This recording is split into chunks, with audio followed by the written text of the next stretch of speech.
যদি আপনি এটি পড়ে থাকেন তাহলে ধরে নেবেন আমি নিহত হয়েছি, সম্ভবত ইসরায়েলি বাহিনীর লক্ষ্যবস্তু হয়ে।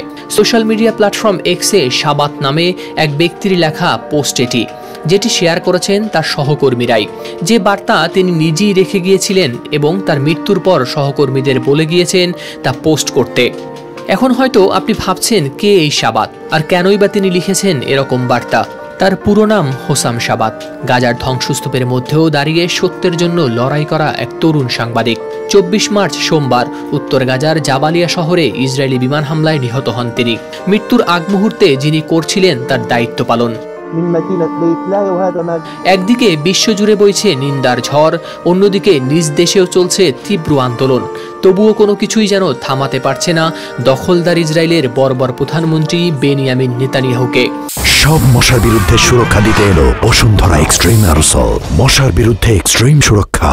যুদ্ধবিরতির শর্ত ভঙ্গ করে গাজায় একের পর এক হামলা চালাচ্ছে বর্বর ইহুদি বাহিনী আইডিএফ।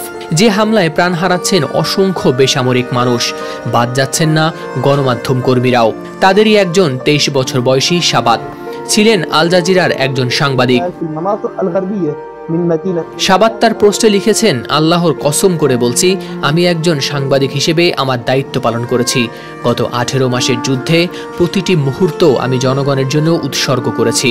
সত্য প্রকাশের জন্য আমি সব ঝুঁকি মাথা পেতে নিয়েছি।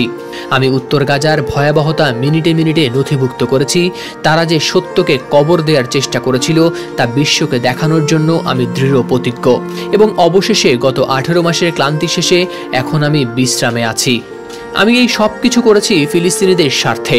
আমি বিশ্বাস করি এই ভূমি আমাদের এবং এটিকে রক্ষা করতে এবং এর সেবা করতে মৃত্যুবরণ করা আমার জীবনের সর্বোচ্চ সম্মান। আমি ফুটপাতে, স্কুলে, তাঁবুতে যেখানেই পেরেছি ঘুমিয়েছি। প্রতিটি দিন ছিল বেঁচে থাকার লড়াই। আমি মাসের পর মাস ধরে ক্ষুধা সহ্য করেছি, তবু আমি কখনো আমার দেশের জনগণের পক্ষ ত্যাগ করিনি। আমি এখনো তোমাদের কাছে অনুরোধ করছি, গাজা নিয়ে কথা বলা বন্ধ করো না, বিশ্বকে চোখ ফিরিয়ে নিতে দিও না। লড়াই চালিয়ে যাও, আমাদের গল্প বলতে থাকো যতক্ষণ না ফিলিস্তিন স্বাধীন হয়। এদিকে সোমবার দক্ষিণ গাজার খান ইউনিসে ইসরায়েলি সেনাবাহিনীর হামলায় প্যালেস্টাইন টুডের সাংবাদিক মোহাম্মদ মানসুরও নিহত হয়েছেন। কোনো সতর্কতা ছাড়াই চালানো হয়েছিল এই হামলা। হাওলাদার শামীম, RTV।